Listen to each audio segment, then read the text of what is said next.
And from Abuja, Nigeria's capital, we have a report on the public presentation of a book titled Each Man His Time, the biography of an era, written by a former Minister of Information and Culture and the Yerima of Auchi, Prince Tony Momoh.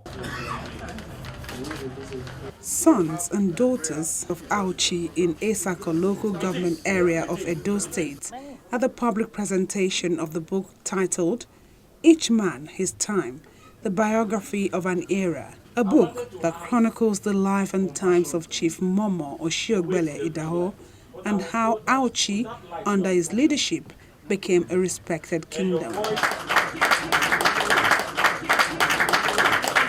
In this hall with the Esako people are former and serving lawmakers, the Minister of Science and Technology, Mr. Bonaya Ono, friends and well-wishers of the author of the book, who is one of the sons of Chief Momoh I, Prince Tony Momoh. The book reviewer gives an insight into the book written in 5 chapters with over 300 pages. Each Man His Time is one of the star outputs of Prince Tony Momoh's rich repertoire of creative, political, and educational books. This book talks about the immensity of the person and character of Chief Momoh the First. It also talks about who is the hero of the book. I say here that he dominates the 373-page output.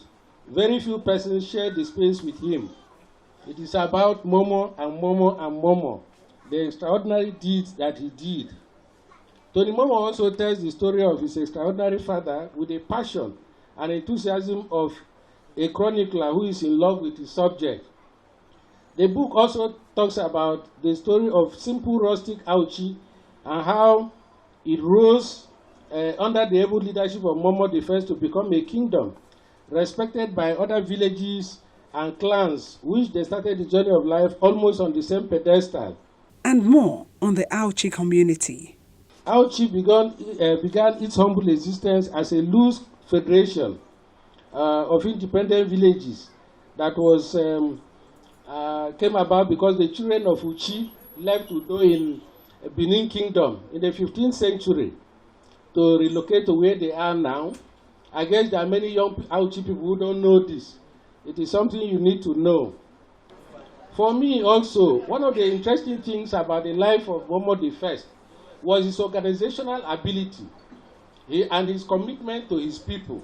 I wish that our present leaders can learn those things from him. The man was using public works. That idea is very fascinating to me. To develop Auchi, age grades were organized to contribute labor. I was also fascinated by his knowledge. At that time, that people were very fearful of others. Momoh I advocated the accommodation of strangers in Auchi. He told the people that it is only in such accommodation that Auchi will make progress. It is very interesting that today, Auchi is a cosmopolitan town where Nigerians from all regions cohabit in peace, unity, and progress, thanks to Momoh's foresight. The author, a foremost journalist, lawyer, and essayist, told his audience the motivation behind the piece of work, which was written in 1994, presented but was out of print. It's now updated and redesigned. 97 communities in Nigeria, each one has a story to tell. When we go to school, we don't want to tell the story. There is no community in Nigeria that does not have a background of where they came from, how they grew the community, how they related to other communities, how they lived before colonization came. You know, Jomo Kenyatta said they came, took our land, and gave us the Bible. It's good. The Bible has drawn us closer to Christ. The Quran has drawn us closer to Allah. But how honest are we as Christians? How honest are we as Muslims? When you have more churches on earth today than any other time in history, more mosques on earth than any other time in history, more Muslims on earth than any other time in history, more Christians on earth than any other time in history, and more evil on earth than any other time in history.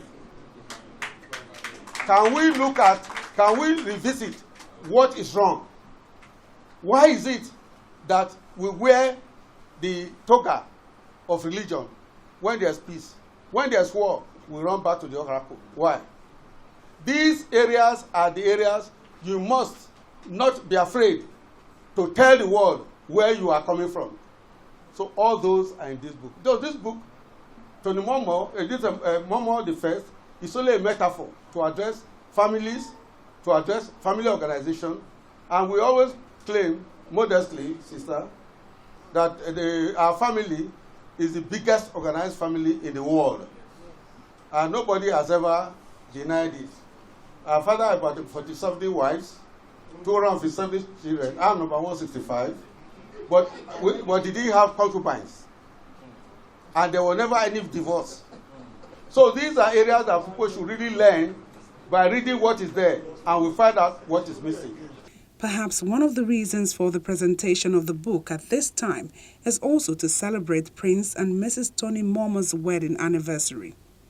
We know what is happening to marriages today, divorces, separation, and this great man has been able to live together with this beautiful woman for 47 years. I think it calls for celebration, and we are so proud of them. They are models for young Nigerians, for those who want to get married. I will now be telling them, please behave like Prince and Mrs. Tony Momoh. Tony has made us proud. He has made us proud. The family, the community, that is the entire kingdom, our chicken, Esako as a whole, the 3 Esakos, not to talk of Edo State, then the federal.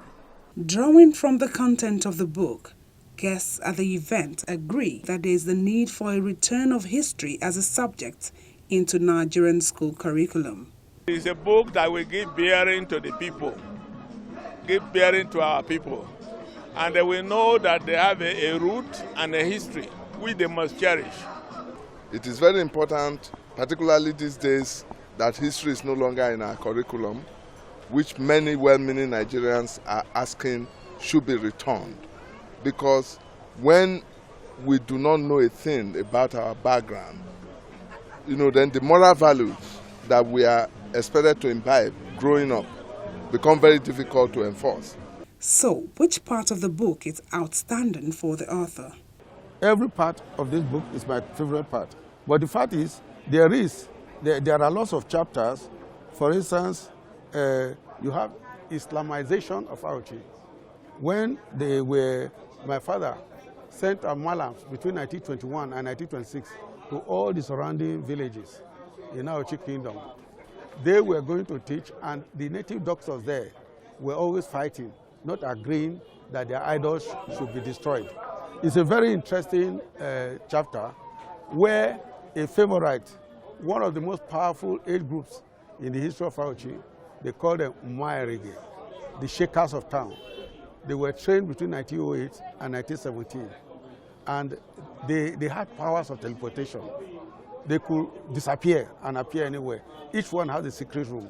So that chapter, the Umayarege, is the training of 408 young people in Auchi. Every age group Auchi has a name. This was Umayarege. When I was doing the research, there were only 3 of them alive. And there's a young gentleman, retired colonel, who has a secret room that his grandfather left for him. He was a military man, very bold military man, but he's been afraid to enter that room. He doesn't know what's in that room. And when we reviewed this book, we asked him some questions, and he gave answers. This book is someone that every person in the black skin, every person in black skin, all Nigerians, the black race, the Africans, Americans, when you read this book, something will touch you, inner being, it will touch you, and then you can associate with it and also write your own bit. That's the Umayarege story. From researching, writing, and a career that has spanned over 6 decades, Prince Tony Momoh has a volume of printed materials in his kitty and these include pamphlets, open letters, and other literature on politics and nation building.